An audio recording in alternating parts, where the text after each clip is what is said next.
और ARY news पर मुल्क भर में बंदिश के हवाले से अब हम बात करेंगे। हमारे साथ मौजूद हैं कमेटी टू प्रोटेक्ट जर्नलिस्ट के सरबराह Bob Dietz. Mr. Bob, thank you very much for giving us your time. First of all, we would like to ask you, how do you see the restriction that has been put on one of the biggest channel in Pakistan? Well, it seems remarkable to me that in the middle of all the problems the country's facing with the flooding and the civil disasters, that people are really getting involved in sort of political games. It seems to me to be removing the focus from what really has to be taken care of.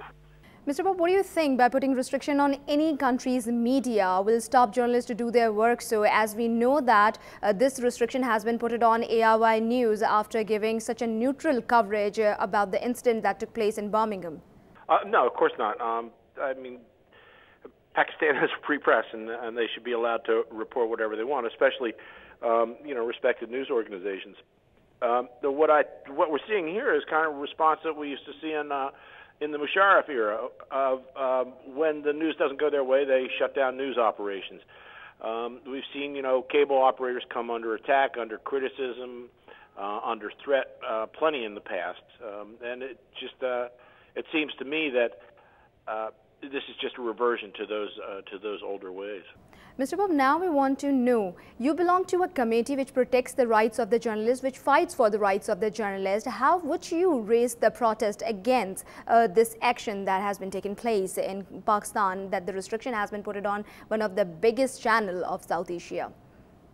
Well, I think there'll be a pretty large international outcry, and I think you'll hear from a lot of Western nations, whether rightly or wrongly, whether Pakistan wants to have that interference from the outside.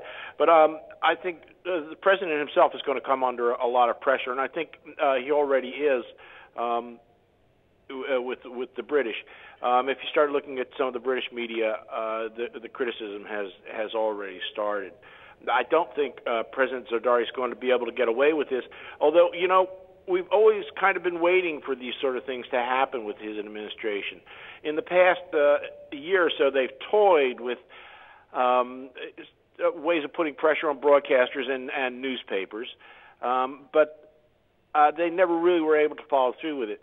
Now, this seems much more heavy-handed, and again, it's just stunning to me that in the middle of a national crisis that Pakistan is facing, you can still turn out thousands of people on the street